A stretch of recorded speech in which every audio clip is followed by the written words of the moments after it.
Alex Hormozi, who just dropped his newest book, 100 Million Money Models, is YouTube's most famous entrepreneur with 3 million subscribers. Something he was a one-night wonder, but when I started on YouTube, I had no subscribers. And the first videos I posted got like 100 views. just like us. He spent 4 million, produced 35,000 videos, and behind all that chaos was a three-phase system. I went back to his earliest uploads, dissected every pivot, and broke down the exact strategy that built his empire, so you don't waste years guessing what works. And this isn't another post-more-off video. This is the actual system behind one of YouTube's most successful business channels, and by the end, you'll know exactly how to use it. We're kicking the whole thing off with phase 1. It's the volume first, the foundation. We're actually starting before Alex Hormozi's first YouTube video. Fun fact is actually that Hormozi told his gym launch mentees that content marketing is actually a waste of time. 6 years ago, I told clients of Gym Launch that they should stop making content because they were wasting their time. I was partially right and partially wrong. Well, he changed his mind. A year later, he actually started his podcast. I think it was called Gym Secrets, where he talked about all the lessons he learned for his gym launch business. And his first YouTube upload was still about gyms at the end of the pandemic. That's where he actually started. And if you check in these videos, you can see they are definitely comparable to what Alex Hormozi is posting today. And just for you to know, yes, he started on the bottom as well. He started with 3,000 downloads a month. Not a lot if you publish consistently. My podcast went from 3,000 downloads to 25 million downloads. And actually, this is then where the whole strategy comes in place for Alex, because when I analyzed what he was doing, I was a little bit shocked and I started to question my own upload frequency. He uploaded in his first ever year on YouTube 140 videos. That's 3 videos per week. When I started on YouTube, I told the guy that was editing my thing, I said, listen, I'll do 3 videos a week for 10 years. I was like, and then we'll measure whether it worked or not. Right now, I'm only posting 1 video per week. And the problem here is that the first phase is just to test things, to get to know what's working and what actually sticks. Yes, I had a channel before, so with 270,000 views, and we're helping other businesses getting 10,000, 20,000 or even 30,000 views. But our new channel, 50 subs, and when we're getting 100 views, we're celebrating. And right now, one of our 2-hour fresh uploaded videos, they're not having more than 300 impressions, simply because YouTube hasn't figured out for who this video is. So that's why this first phase is so crucial. Alex Hormozi just took this phase as to find out what is working, just to get in the rhythm, to actually just get data. That was his main goal for the first phase. But what he already did was completely different what everyone else was doing. I remember when I got to know Alex Hormozi, when he, after his gym launch exit, when he started talking more about business in general, he had this revolutionized approach of and give away the secrets, sell the implementation. And this was so different. I remember I was so in awe about his approach, and I was like, that makes so much sense. And the reason why it makes so much sense is because you're already building the trust. And as we know, trust is everything when it comes to business. Another thing is, you can already prove that you are the person for your viewers, for your clients. You can prove, hey, I have all this knowledge. I did it like this. I did it again there with this client. And they know, okay, he knows already, if I'm going to jump on it, he's just going to make it hyper specific to me, and he's going to accelerate my learning curve. And learning this was just amazing for me. And that's why, without even having a great quality, without even knowing what a great YouTube video makes, he was already at 300,000 subscribers just because his content was so golden. Okay, but how can you actually stay consistent? And how did Alex do this? Well, stay till the end and I'm going to show you exactly how you can use each phase for your own situation. But the way Alex did this, he hired an agency just to stay consistent, so that his only job is to flick on the camera, speak, and the rest is doing the agency for him. In the beginning, that works for just simply editing videos, but in phase 2, we learn why an agency is only good for the beginning and not really good for scaling. But as I said, more in that phase 2. And Alex Hormozi just basically tested what is working, what isn't working. He changed a little bit. He talked a little bit more freely. He talked a little bit more personal. In another video, he took down then he used a whiteboard later to see how that resonates. So in the phase one is purely just for him to test and get some data and then go back and analyze what was working and what is not. Which brings us then to phase two. This phase started from 2022 till 2024. And he started from, we can say, from 300,000 till 2 million subscriber count. And there was one very important person who helped him actually scale the whole thing even further, and his name is Caleb Ralston. He was the man behind Gary Vee, and he was the first media person hired by the Hormozis to scale their whole brand. Now, in 2022, what also very helpful for him was he started his whole podcast tour. From 2022, you could see him almost on every kind of related podcast. He jumped on so many podcasts. Almost every week I went home to my wife, said, hey, Alex Hormozi has a new podcast. I'm definitely gonna watch this one, because he gave, as we said, he gave away all his secrets and just sold the implementation later. A huge change came also in the way he approached YouTube. And this came actually after he was talking to Mr. Beast, the biggest YouTuber on this platform. I think now he has 300 million subscribers. And he told him, you need to make good videos. He said, nah, I'm just going to focus on the content. That's good enough. People are going to resonate with it. He said, yes, but the reason is that not everyone knew Alex Hormozi back then. I mean, not everyone still knows him. He has 3.5 million subscribers. We're having a couple of billion people on this planet. So he told him, you need to create clickbait titles and thumbnails. So I was having a conversation with Mr. Beast, and I was like, we're not trying to make, clickbait videos. We're gonna make stuff that people feel is, really high quality, et cetera. And he looked at me and he just looked at like I had 4 heads, and he was like, you absolutely make clickbait videos. He's like, you just need to make the clickbait true. And yeah, he agreed, because it's not just about creating clickbait title and thumbnails, it's also to prove that they are working. And with that shift, he attracted way more people, because you need to understand, YouTube is not just a video platform. It's not a content platform itself.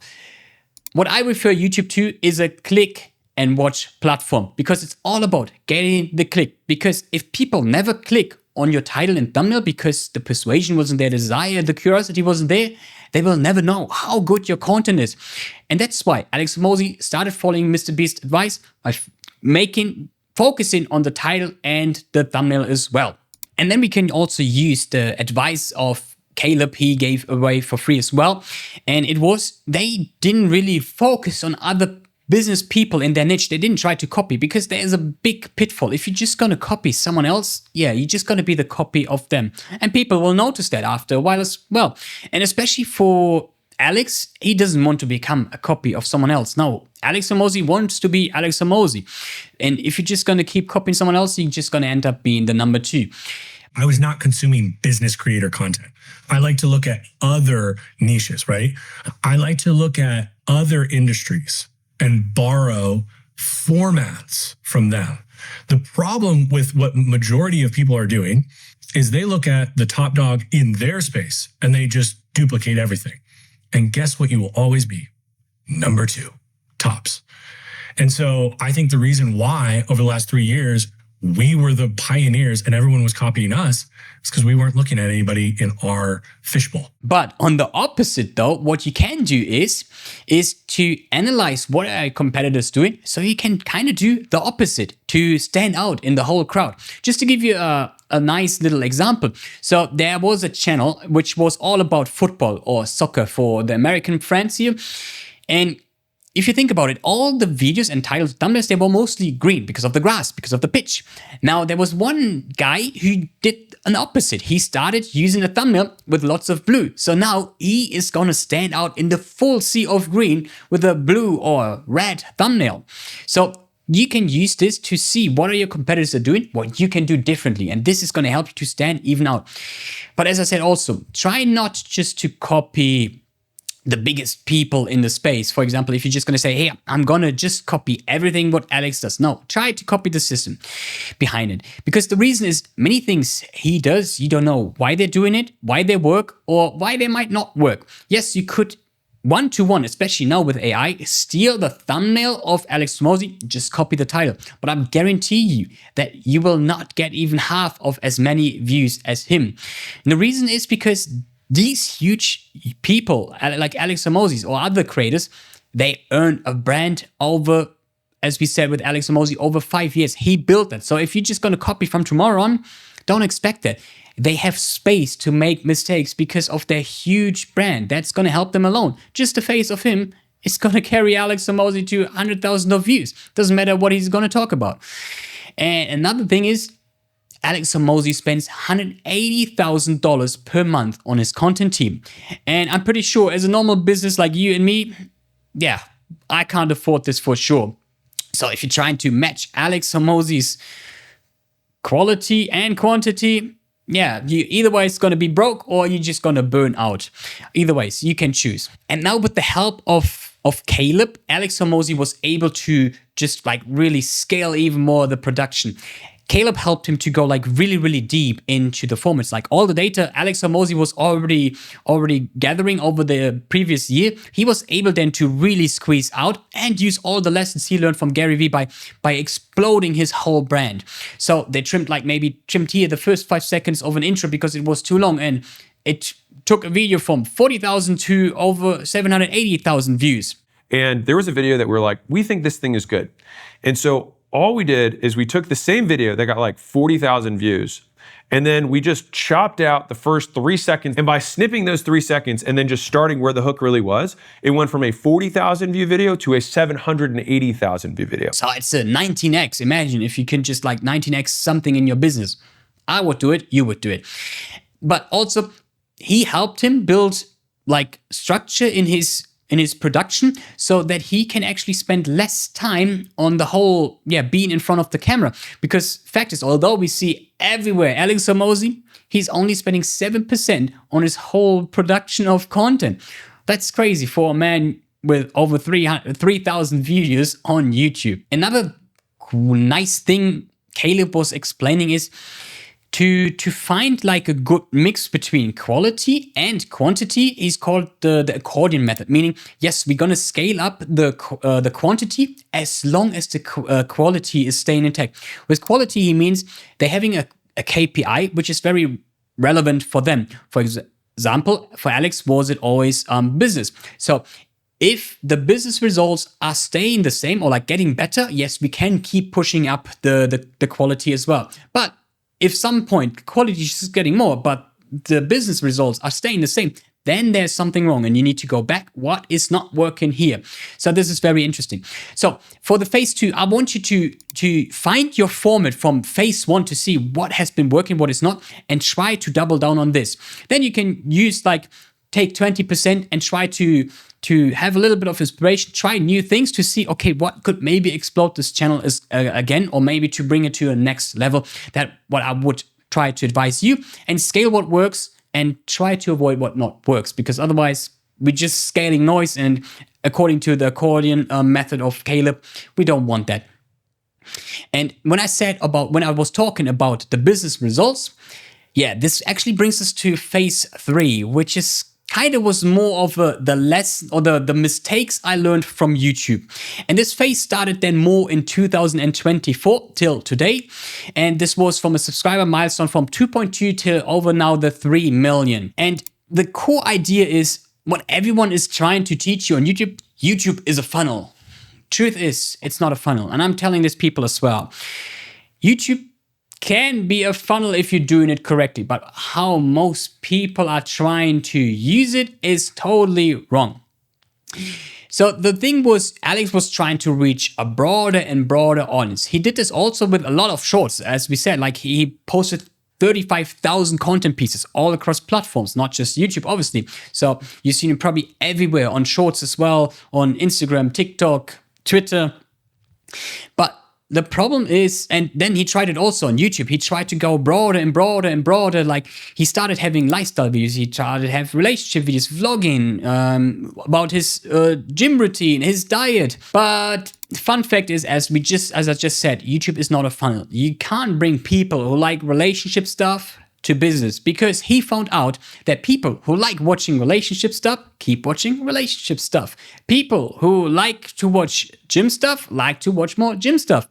And people who like to watch business education, they like to watch business education. That's what Alex Hormozi found out. You make entertaining content, and then the theory states that people who watch that content then will go to more educational content. But in our experience, in my experience, and based on our book sales, based on our email opt-ins, and based on the applications we receive at acquisition.com to become portfolio companies, it works much more like this, which is that entertainment people want more entertainment content.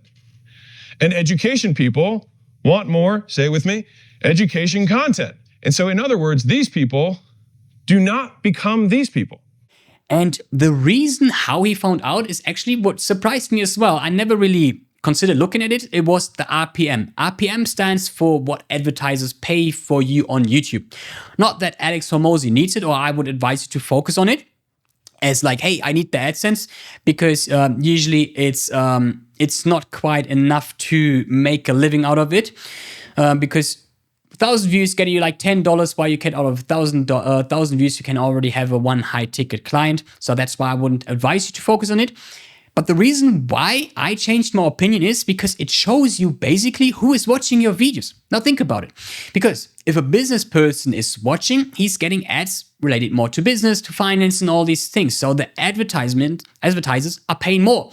Instead, if someone who likes gaming stuff, the RPM is going to be super low. So after recording this whole video, I started to actually think about this strategy, and I started to implement this actually for one of our clients, and I'm actually blown away what I found out. So in this case, he's a sales coach. So what I found out, for example, he's having objection handling is one of the topics, and this was the lowest performing RPM wise. And then we're having another CRM topic, so client relationship management tool, which was like the highest. It was like 3 times of objection handling. I was blown away. I mean, if you think about it, it totally makes sense, because a CRM, it's usually for the managers, the C-suite people, the founders, like the really, really top people. And yeah, and for objection handling, this is more usually for the beginners, you know? It's like everyone who's starting, like it can go from the whole roster, like up and down. But this is going to tell me who is actually having the opportunity to invest now in this mentorship of our client. Now I know for objection handling, yes, we attract a lot of beginners mostly, or people who are just looking for a quick hack. I will tell them, hey, at the end of the video, hey, if you want more, here's another video which is going to help you. So I'm trying to keep the people in the loop to build more trust, and yeah, maybe in the future bring them then closer to the mentorship. But now for the CRM, because of the RPM is like 3 times higher, it's like, yeah, these people have the money probably to invest, you know? So in this case, what we can do is already say, especially because we know who we attract, is say, hey, if you want like in-person training for your whole team, yeah, click the link down below, because we know the probability that these people have the money is much, much higher than for the objection one. And that's how Alex Hormozi could see, hey, the higher the RPM, the more the content is resonating with the people I want. Because here was the big mistake Alex made. His end goal for building his brand was always to get more business, because he saw people like Kylie Jenner, Mr. Beast, who's becoming apparently a 1 billion person as well.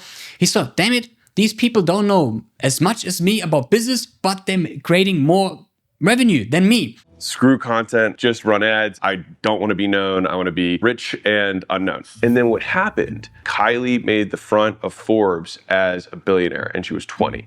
And at the time I was 27, and I think I had taken home 17 million in income the year before. I was on pace to do like 13 to 15 that next year in terms of take home. And I thought like I was hot shit. And then this girl who's 7 years younger than me fucking crushes me in net worth. And I was like, wow. And so it was just this huge belief shift for me where I was like, what am I doing wrong? Huda Beauty sold a percentage of her thing for 600 million at the time. It's worth over $1 billion today. Conor McGregor came out with Proper 12, and 12 months later, boom, it was a $600 million deal. Robots wealth! And then The Rock had Terramana Tequila, which is now worth like $4 billion. So he understood, that's why a brand is so important.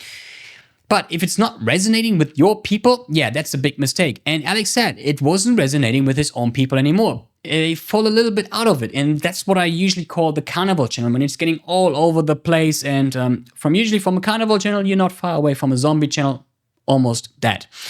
So another thing, what I said was that many people saying, you need to have lots of shorts, because shorts gonna bring you lots of attention, brand awareness, and then the people gonna watch your long form.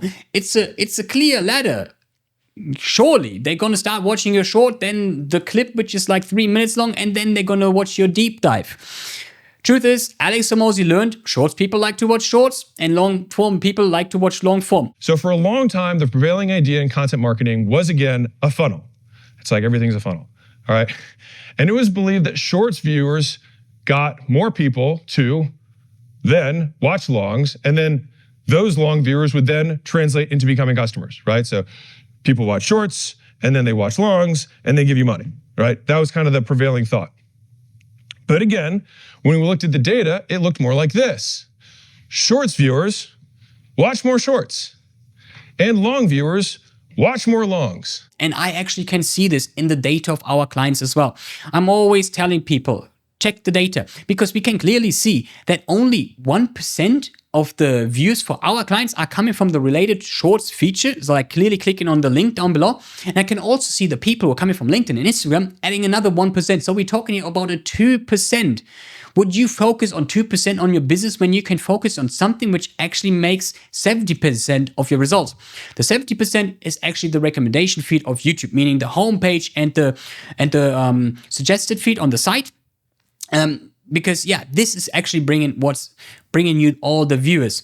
And that's how Alex learned, okay, short form, yes, it's good for grabbing attention, but what really builds trust is long form. And I can actually explain it to you, the psychology behind why it is building so much trust. Because there's a scientist, Robert Dunbar, he found out it takes around 7 hours for you to build trust with a person. And it doesn't matter how you spend time with this person. It can be in person, it can be even through the video. So if you're just watching a video of me, of Alex, we're starting already building trust. And that's why we also starting building these parasocial relationships. Like if I'm going to see Alex Hormozi on the road in Las Vegas, I'm going to recognize him from a mile away. While for me, it's just like a random face. So I'm going to talk to him like he's my best friend. He knows all my secrets, but yeah, he doesn't know anything about me.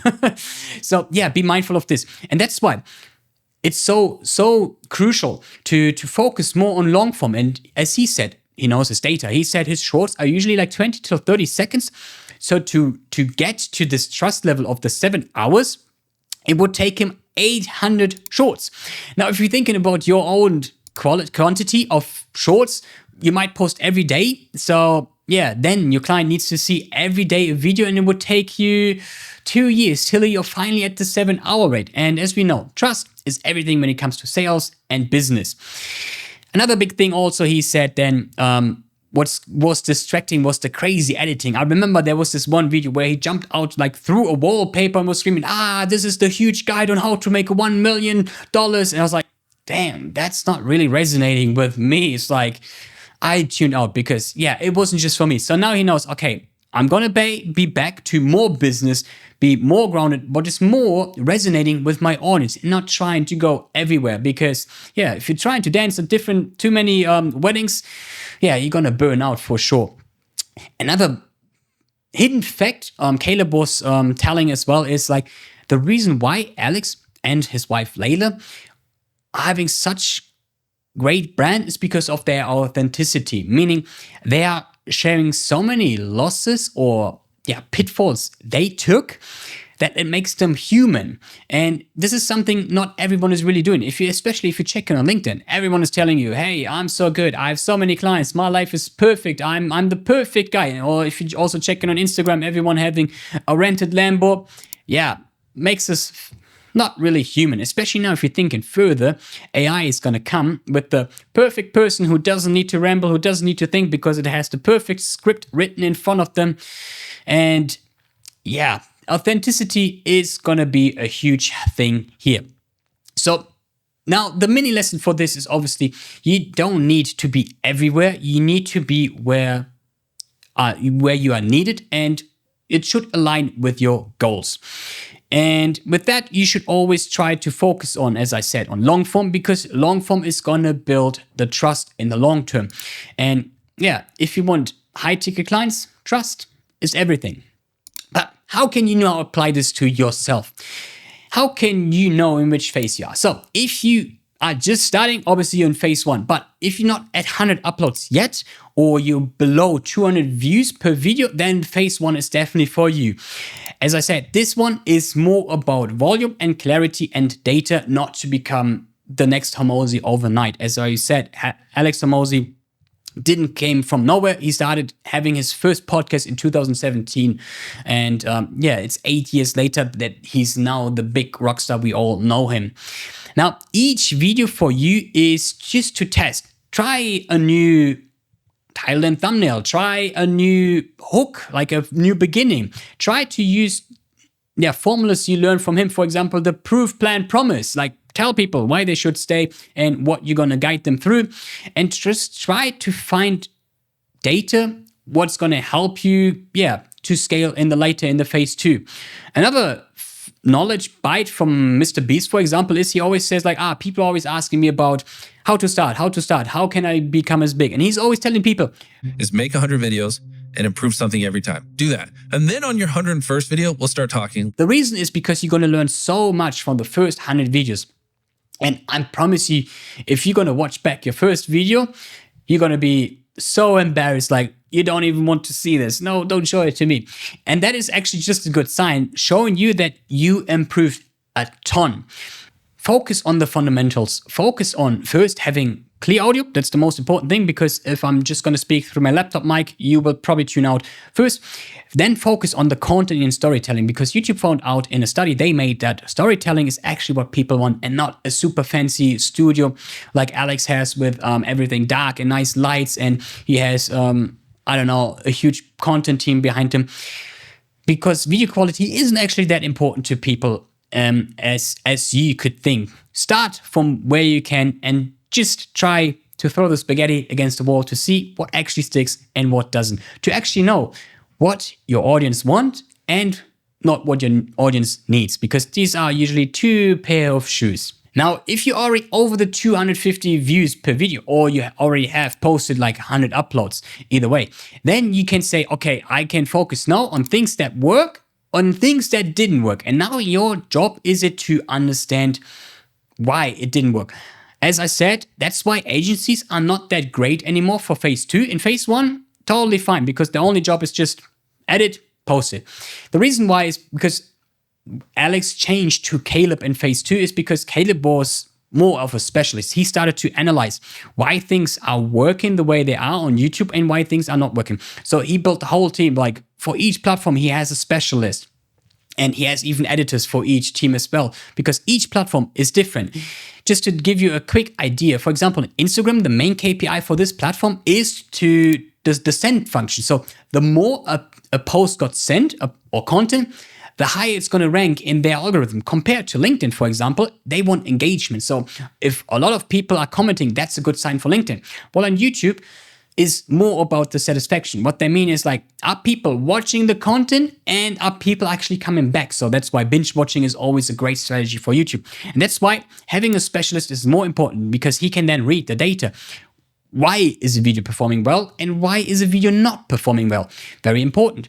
And then you need to find the patterns, obviously, why they're working, and try to keep using them. As I said, the goal is then to have 80% of the things that work, and then the 20% you can start trying different things. But as I said, stay true to your niche, because if you're gonna just talk about everything, you're having too many random people in your channel. But there is a small pitfall you could have that Caleb actually gave. And it was like, do you know the guy who's always talking about this one topic and he never talks about anything else and people are just getting annoyed? Yeah, this can happen as well for you if you keep just talking about it.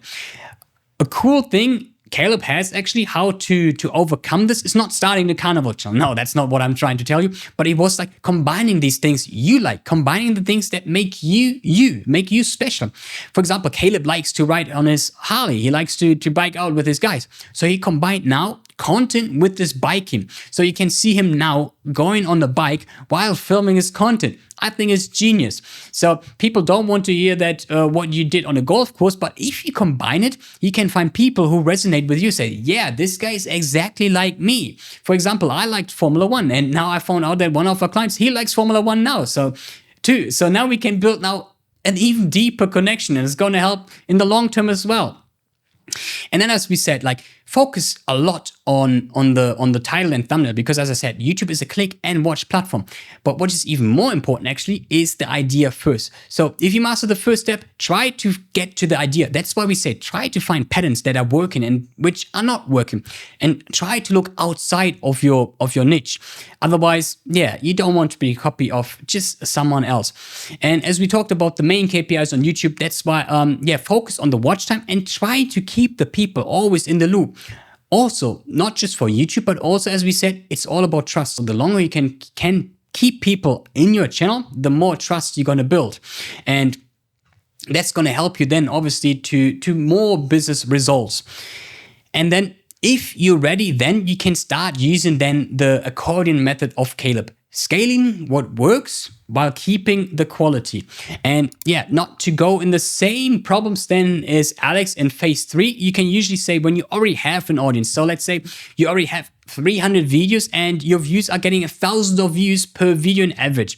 Then you can start, okay, you always need to go back. Is my channel still very clear and aligned to my goals? Because as Alex had this mistake, like, I want to broaden my brand. Let's talk about relationship and this. Always check, is this resonating to my goal? Because sometimes what can happen if like one video where you're trying to go a little bit like broader because you're just trying out things, it's like, wow, it took off. Then it's like, okay, does my audience now expect me to keep doing this content, this format? And if it's not resonating with like business results, then yeah, you should not keep doing it. Otherwise, the algorithm might get even confused and start giving you just these people, and your next videos might not perform so well. So always be careful about this. And always, if you build then the first platform, like if you're saying, okay, you're already getting 1,000 views on YouTube and you're getting your results, then I would say start going a little bit broader. Then you can start doubling down a little bit with shorts to see, okay, can I get a broader audience? Because at the moment YouTube might be a little bit reached of my potential right now. Then you can actually try to get more people into the door. Try with lead magnets, and as I said, but then be aware that each platform has its own kind of rules and formats they like. Here's Hormozi's formula: volume, feedback, precision, scale. You don't need 4 million. You need a publishing habit, a clear message, and the humility to iterate when something's not working. This is what Hormozi actually did, not what people think he did. And if you apply just 10% of this system, you'll be years ahead of the average business channel stuck in the 50 view trap. But there's one more thing. If you follow this formula perfectly, you're still competing against a tsunami of AI generated content. If you want to learn how to stand out and stay relevant in the next wave, watch my breakdown on how to beat AI with strategy and authenticity. That's where this journey continues.